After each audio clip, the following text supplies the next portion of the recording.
구독, 좋아요, 그리고 공유까지도 눌러주시면 저에게 도움이 되겠습니다.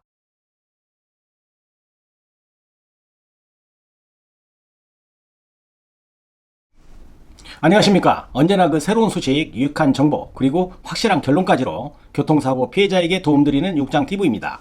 교통사고가 발생을 했는데 가해자와 피해자가 서로 그 과실 때문에 분쟁이 발생할 경우가 있는데요. 이런 경우는 어떻게 처리해야 하는지에 대해서 오늘 설명드리도록 하겠습니다. 네. 과실의 다툼이 없는 경우도 있죠. 뭐 예를 들어서 뭐 중앙선 침범이다. 아니면 뭐 후방 추돌 사고다. 또 아니면 차량이 역주행 사고다. 이렇게 완전하게 100대 0 사고는 이런 다툼의 여지가 없겠죠. 김 PD님. 네. 그러나 운전을 하다가 보면 내 의지와는 상관없이 약간의 과실이 잡히는 경우가 있겠고 네. 내가 판단하기에는 과실이 없는 듯한데 상대 운전자나 상대 보험회사에서 어느 정도 과실이 있다라고 이야기하는 경우에는 분쟁이 시작이 되는 것입니다. 네. 이렇게 서로의 과실이 있다고 다툼이 생기게 되면 과연 어디에서 이 문제를 결정할까요? 뭐 처음에 뭐 보험사도 있겠고요. 아니면 또 뭐 경찰관도 있겠고 또 법원 판사님도 있고요. 네. 뭐 혹시 그 테스 형이 뭐 요즘은 뭐 해결 잘 안 되면 답답한 일 있으면 뭐 무조건 테스 형한테 물어보면 된다고 하더라고요. 네, 우스갯소리입니다. 네. 어디에서 그 결정하는지에 대해서 자 설명 들어가겠습니다. 네. 제가 그 김 PD님에게 하나 질문하겠습니다. 혹시 그 민사적으로 말이죠. 그 과실 비율이 왜 중요하다고 생각을 하는지 아세요? 네. 제가 생각하기에는 네. 뭐 치료부터 해서 네. 그리고 뭐 차량을 고치고 이런 전반적인 부분이 네. 그러니까 그 민사 합의 비율 따라서 이제 합의금에 영향을 주기 때문이라고 생각을 합니다. 네, 그렇습니다. 네. 사고가 나서 뭐 사람만 다치는 게 아니고 말이죠. 차량 수리도 있겠고 또 사람이 다친 치료비도 있겠고 또 최종적으로는 그 손해배상금이죠. 피해자에게 주는 손해배상금까지 네. 이 과실 비율이 작용을 하기 때문에 네. 과실 문제는 절대로 대충 넘어갈 문제는 아닌 것입니다. 네. 서로의 주장이 다르다고 길거리에서 서로의 그 과실 문제로 뭐 불편한 상황이 되었을 때 그러면 어떻게 처리를 하는 것이 제일 현명하고 객관적인 처리가 될 것인지 실제로 사고를 당한 경우가 되면 이런 문제로 머리가 아프게 되는 것입니다. 네. 사고 나면 말이죠. 바로 그 머리가 하얘집니다. 뭐 큰 사고 나면 머리 하얘지거든요. 뭐 머리가 텅 비어버려요. 처리 방법도 잘 생각이 나질 않는 것입니다. 네. 이런 경우에 대비해서 이 영상 한 편으로 완전하게 해결을 해드릴 예정이니 잘 보시고요. 숙지하시면 어떤 경우라도 당황하지 않고 처리될 것으로 판단이 됩니다. 자, 김 PD님, 사고 나면 그 가해 차량이 제일 먼저 하는 일이 무엇인지 아시죠? 네. 보험회사에 전화를 하지 않나요? 네, 맞습니다. 보험회사에 전화해서 네. 뭐 사고 난 것을 또 얘기하고요 말이죠. 네. 또 신속 대응팀이 좀 현장에 오지 않겠어요? 네. 그렇게 사고 처리하는 것이 일반적인 걸로 우리는 알고 있습니다. 네. 네, 맞습니다. 가해자는 제일 먼저 보험회사를 찾게 되는 것이죠. 네. 또 보험회사의 도움을 받아야 하니까요. 자연스러운 행동 맞습니다. 네. 100대 0 교통사고는 그렇게 하고 피해자에게는 가해 차량이 보험 접수를 해주는 것으로 하고 네. 서로의 갈 길을 가는 것입니다. 이런 경우는 가해자가 전적으로 과실이 100%인 경우입니다. 이런 경우엔 다툼이 없는 것이죠. 네. 자, 이렇게 되지 않고 말이죠. 서로의 과실이 조금이라도 있다는 판단이 되면 가해자와 피해자는 각자의 보험회사를 부르지 않겠어요? 네. 그래서 첫 번째로 말이죠. 보험회사가 현장 출동한다 이런 얘기인데요. 이 경우에는 가해자 측과 피해자 측에서 서로의 과실을 판단하고 합의하게 되는데요. 보험회사 사람들도 이런 업무를 많이 하다 보니까 말이죠. 그동안 많은 경험이 축적이 되어 있고 또 회사에서 데이터베이스가 보험회사에 있지 않겠어요? 네. 이걸 기초로 해서 서로의 과실 문제를 조정해 주는 겁니다. 네. 이렇게 해서 서로가 동의를 하면 문제가 되지 않죠. 그렇게 되지 않고 서로의 주장이 다른 경우는 문제가 생기게 되는 것입니다. 네.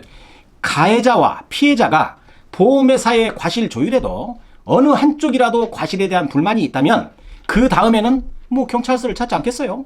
네. 그렇게 되면 우리가 별로 가고 싶지 않은 경찰서를 가야 되는 것입니다. 네. 경찰에서 사고 조사가 시작이 되는 것이죠.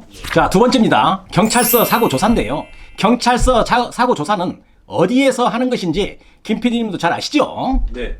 사고가 나면 사고가 발생한 관할 경찰서 사고조사계에서 신고도 하고 사고 처리를 하는 겁니다. 네. 집 근처에 있는 경찰서 아닙니다. 네. 내가 가고 싶은 경찰서 아닙니다. 꼭 사고 현장에 관할 경찰서입니다. 중요합니다. 알아두셔야 되겠습니다. 네. 일반적으로 사고가 처음이거나 교통사고를 잘 모르시는 분들은 경찰관이 사고 처리 후에 과실 부분도 해결을 해줄 것으로 알고 있습니다만은 그렇지는 않습니다. 네. 경찰관의 역할은 가해자와 피해자를 구분하는 정도로 사고 처리를 하게 됩니다. 네. 여기에서 형사적인 처리 문제는 다루지 않겠습니다. 다만 사고의 과실은 어떻게 처리되는지가 오늘의 주제가 아니겠어요. 네. 사고 조사계 담당관은 사고 조사를 마치고 일정 기간이 지나게 되면 제가 여러 차례 말씀드린 적이 있는 교사원, 즉 교통사고 사실원이라는 서류를 만들어 놓게 되는 것이죠. 네. 자, 김 PD님, 경찰에서 가해자와 피해자의 기준은 어떤 기준으로 하는지 좀 아시나요? 네. 제가 알기로는 그 비율이 높은 쪽, 사고에 대한 과실 비율이 높은 쪽 6대 4면은 뭐 6인 쪽이 가해자로 네. 기준을 하는 걸로 알고 있습니다. 네, 정확히 알고 계십니다. 네. 자, 통상적으로 50을 기준으로 해서 1%라도 더 잘못한 사람이 가해자가 되는 것입니다. 네. 그렇게 사고 조사를 마치면 교사원이죠. 이 교사원의 가해자, 피해자를 표시를 해주는 겁니다. 네. 해서 교사원을 보여주시기 바랍니다. 거기에 표시가 되어 있는 것입니다. 네. 즉 경찰관은 가해자와 피해자를 구분은 하겠지만 과실 비율까지 관여하지는 않는다는 것을 아셔야 합니다. 네.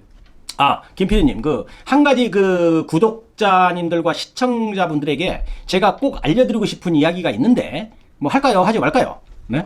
해주십시오. 예, 예. 가끔 상담을 하다 보면 네. 사고 처리에 대해서 좀 잘못 알고 계시는 분들이 좀 있어요. 네. 이번 기회에 제가 잘 정리정돈을 좀 해드리겠습니다. 네. 자, 사고를 하게 되면 말이죠. 사고 현장에 앰뷸런스 자 옵니다. 뭐 삐우삐우 하고 오죠. 네. 그 다음에 경찰차가 또 오게 돼 있습니다. 그러면 경찰관은 큰 다툼이 없는 사고인 경우에는 뭐 서로 보험 처리 잘 해주시라고 하고요. 가해자와 피해자의 그 인적사항을 좀 메모한 다음에 철수를 하게 됩니다. 네. 이렇게 되면 경찰의 사고 처리가 된 것으로 알고 있는 사람이 많습니다. 네. 그런데 말이죠. 이것은 사고 현장에 경찰관이 출동한 것이지 진정한 교통사고 처리는 아니라는 것을 아시기 바랍니다. 네. 모르는 분들은 이것이 교통사고 신고 처리가 된 것으로 오해하는 경우가 있습니다. 네. 확실히 알아야 됩니다. 네. 이것은 경찰 출동인 겁니다. 법적으로 보호받는 교통사고 처리는 교사원이 나오는 그런 사고 조사계의 조사를 받아야 한다는 것을 꼭 잊지 마시기 바랍니다. 네. 자, 그럼 뭐 다음 주제로 돌아가겠습니다. 자, 그래서 과실 비율에 따른 분쟁이 생긴다면 두 가지 형체가 발생이 되는데요. 첫 번째는 민사적으로 소송이 제기된 경우가 있지 않겠어요? 네. 뭐 자기가 이제 소송을 하는 거죠, 민사적으로. 그렇게 되면 법원에서 민사 소송이 진행되는 경우에는 내가 다친 손해배상금을 청구하는 경우죠. 네. 이때 판사님은 원고와 피고의 주장을 참작을 해가지고 네. 과실 비율에 대한 판결도 내리게 되는 겁니다. 네. 이것으로 과실 비율은 결정이 되는 거죠. 네. 그런데 모든 교통사고가 다 소송으로 가는 건 아니잖아요. 네. 그래서 민사적으로 소송을 가지 않는 경우가 있겠죠. 네. 이 경우가 대부분 사고 처리 이렇게 되기 때문에 뭐 거의 한 90% 이상 이렇게 되겠죠. 제가 잘 설명을 드릴 테니까 잘 기억하시고 또 공부하시기 바랍니다. 첫 번째로 말이죠. 보험회사 양측이 조율을 거치게 됩니다. 네. 이때는 보험회사끼리 손해보험협회의 과실비율 인정 기준을 가지고 사고의 유형, 그 다음에 법원의 판례 등으로 이렇게 좀 참고를 해서 과실 비율을 조정하게 되는데요. 네. 이게 쉬울까요? 그렇지 않을 것 같습니다. 그렇죠. 가해자와 피해자의 생각이 다 주관적으로 작용을 하기 때문에 쉽게 해결이 안 되는 경우도 있습니다. 네. 만약 해결이 되지 않는다면 이제 그 다음에는 말이죠. 이제 분심의를 가는 겁니다. 네. 분심의는 그 분쟁심의위원회죠. 네. 이걸 풀네임으로 제가 말씀을 드리면 교통사고 과실 비율 분쟁심의위원회 이렇게 되어 있습니다. 네. 네, 김 PD님도 한 번쯤은 들어보셨을 겁니다. 네. 분심의도 제가 이제 줄임말입니다. 분심의도 가해자와 피해자의 어느 정도 조정 역할을 하는 것은 맞지만 어느 한쪽이라도 분심의의 결정에 불복을 하게 되면 결국은 법원에서 판가름을 해야 한다는 것입니다. 네. 자, 다음은 이제 법원의 판결입니다. 법원의 결정인데요. 이렇게 보험회사끼리의 조정도 안 되고 분심의 결정에도 해결이 안 되면서 어느 한쪽이라도 불복을 한다면 최종적으로는 법원으로 가야 되지 않겠어요? 김 PD님? 네. 법원에서 판사님이 과실 비율을 여러 정황들을 참조해서 판결을 하게 됩니다.